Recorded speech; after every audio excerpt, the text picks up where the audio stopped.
And everybody, this is Gary Shanklin from Sawgrass Country Club.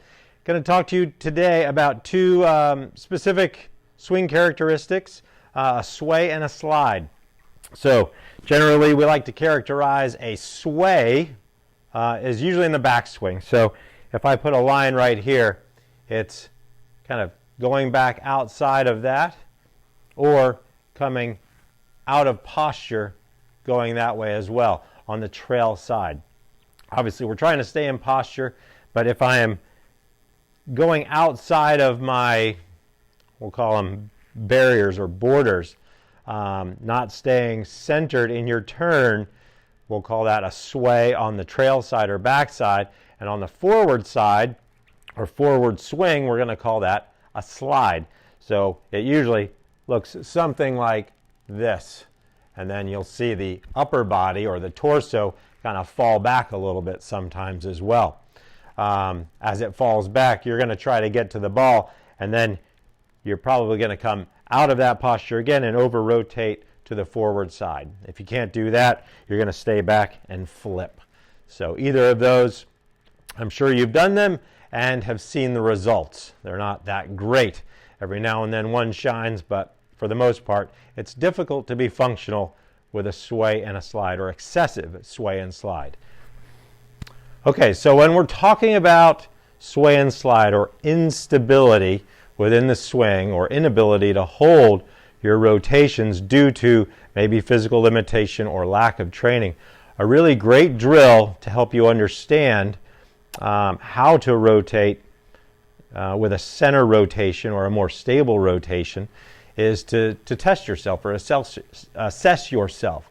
So you either take a long stick like this, can be about 5 feet high, or a shaft even. You can even grab a golf club that you're playing with and put it across your shoulders.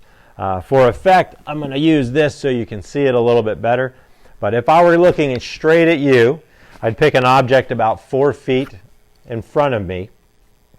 And can I, within, say, a normal 7-iron or 5-iron posture, can I make a backswing and point the lead tip, for me it's the left side, at that target? So like I said, about 4 or 5 feet in front of me, I'm going to make a backswing rotation and point it.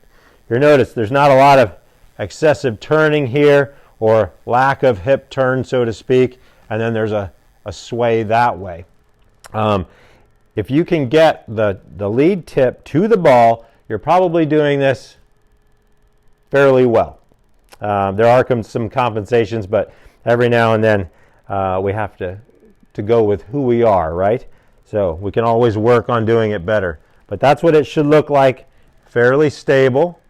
And then from the backswing into the forward swing, all we're going to do is replace the lead tip of this pole with the trail tip.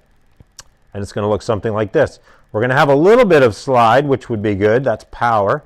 And then a rotation underneath. And I'm pointing that both sides to the object about 4 or 5 feet in front of me.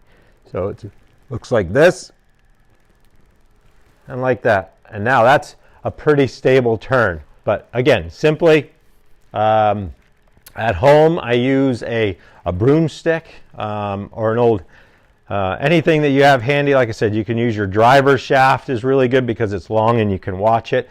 But pick a target about 4 or 5 feet in front of you and just simply turn the lead tip to it and then point the trail tip to it. Lead tip, trail tip. Again, this is sway and slide. And now I'm going to turn you over to Dr. Jackson. He's over at our fitness department. He is going to talk to you about what's happening internally during sway and slide so we can help you holistically from a fitness standpoint and an instructor-student relationship to help you better your golf and improve what you're doing on the golf course. Thanks again for watching. Take care, and we'll see you out there. What's up, Sawgrass? Dr. Jackson Taylor here. We're going to talk about sway and slide in the golf swing and specifically the physical things that can lead to that. Okay, so I'm going to talk about really the two most important parts of this. Number one is called hip internal rotation. So all that means is the hip coming inward, almost like I'm becoming pigeon-toed. That's hip internal rotation.